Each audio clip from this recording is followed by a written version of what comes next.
Hello friends, स्वागत है आपका आपके अपने channel quick trick by R K में। दोस्तों, आज हम लेके आ गए हैं Madhya Pradesh police first shift में पूछे गए सभी जी के जीएस के क्वेश्चन को। तो देखिए दोस्तों, पहला क्वेश्चन, भारत छोड़ो आंदोलन औपचारिक रूप से कब प्रारंभ हुआ? तो इसका सटीक आंसर होगा सी, 9 अगस्त 1942 को। हम इसकी और जानकारी देखते हैं। अखिल भारतीय कांग्रेस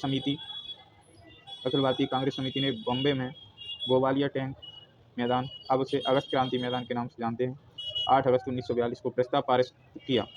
जन आंदोलन का वास्तविक आरंभ 9 अगस्त 1942 को सुबह से माना जाता है। इस तिथि को 9 अगस्त 1942 को आरंभ माना गया। अगला प्रश्न देखते हैं। भारतीय संविधान में राज्य के नीति निर्देशक तत्व डीपीएसपी किस भाग में है? डीपीएसपी किस भाग में है? बताइए दोस्तों, डीपीएसपी किस भाग में है? डीपीएसपी भाग 4। इसमें है भाग 4 में। इसकी कुछ व्याख्या देखते हैं।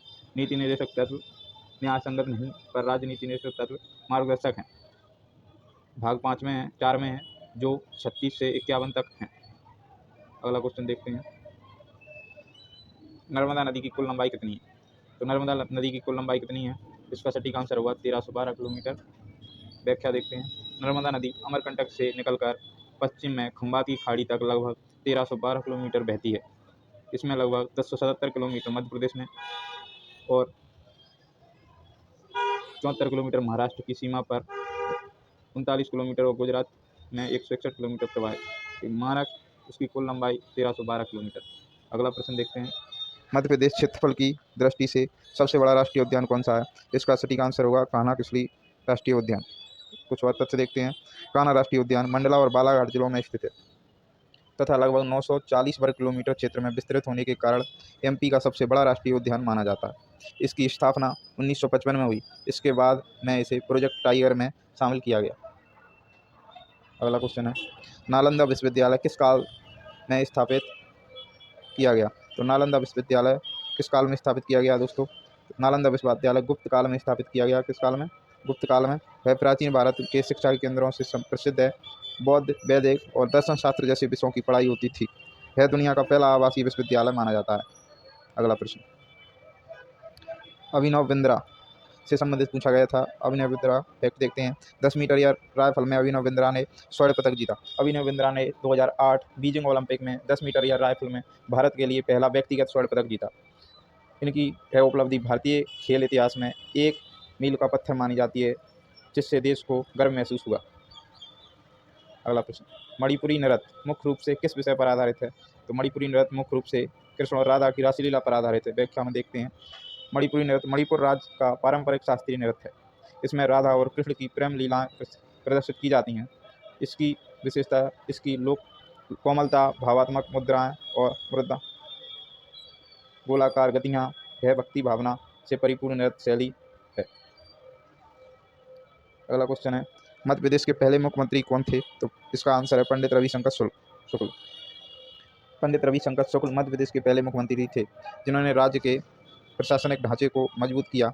इन्होंने शिक्षा, सिंचाई और परिवहन के क्षेत्र में कई विकास योजनाएं प्रारंभ की, जिससे प्रदेश की नींव सशक्त बनी। अगला क्वेश्चन है, स्थलीय पादप कहाँ रहते हैं? तो ये स्थलीय पादप कहाँ रहते हैं? स्थलीय पादप भूमि पर रहते हैं। कहाँ रहते हैं? भूमि पर। स्थलीय पादप वे पौधे होते हैं जो भूमि पर उगते हैं और मिट्टी से जल व पोषक तत्व प्राप्त करते हैं। ये सूर्य के प्रकाश संश्लेषण द्वारा अपना भोजन बनाते हैं। उदाहरण के लिए आम, नीम और गुलाब स्थलीय पादप हैं। अगला प्रश्न है, इलेक्ट्रॉन पर कौन सा आवेश रहता है? तो इलेक्ट्रॉन पर ऋणावेश रहता है। आगे देखते हैं। इलेक्ट्रॉन परमाणु का एक मूलभूत कण है जो ऋणात्मक आवेश रखता है। नाभिक के चारों ओर परिक्रमा करता है। इसकी खोज जे थॉमसन ने 1897 में की थी। यह रासायनिक अभिक्रिया और विद्युत प्रवाह में अत्यंत महत्वपूर्ण भूमिका निभाता है। अगला प्रश्न है, सहसंयोजक बंध में परमाणु क्या करते हैं? सहसंयोजक बंध में परमाणु क्या करते हैं? इसका आंसर क्या करते हैं? परमाणु इलेक्ट्रॉन साझा करते हैं। क्या करते हैं?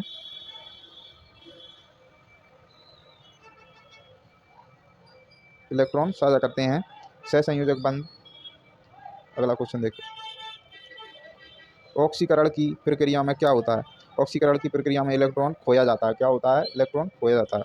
इसके बारे में कुछ तथ्य ऑक्सीकरण भय प्रक्रिया है जिसमें कोई पदार्थ इलेक्ट्रॉन खो देता है, जबकि अपचयन भय है जिसमें पदार्थ इलेक्ट्रॉन प्राप्त करता है। उदाहरण के लिए लोहे के जंग लगने की क्रिया ऑक्सीकरण होता है, क्योंकि लोहे ऑक्सीजन के साथ मिलकर ऑक्साइड बनाता है। अगला प्रश्न है, आवर्त सारणी में समूह क्या दर्शाते हैं? समूह क्या दर्शाते हैं? तो संयोजकता वाले तत्व दर्शाते हैं। क्या दर्शाते हैं? समान संयोजकता वाले तत्व। अगला प्रश्न देखते हैं, अम्ल जल में घुलने पर कौन सा आयन देता है? तो अम्ल जल में घुलने पर H+ आयन देते हैं। कौन सा आयन देते हैं? H+ आयन देते हैं। अम्ल वे पदार्थ हैं जो जल में घुलने पर हाइड्रोजन आयन उत्पन्न करते हैं, जबकि क्षार OH आयन उत्पन्न करते हैं। अम्ल का स्वाद खट्टा होता है और ये नीले लिटमस पेपर को लाल कर देते हैं, जबकि क्षार लाल लिटमस पेपर को नीला कर देते हैं।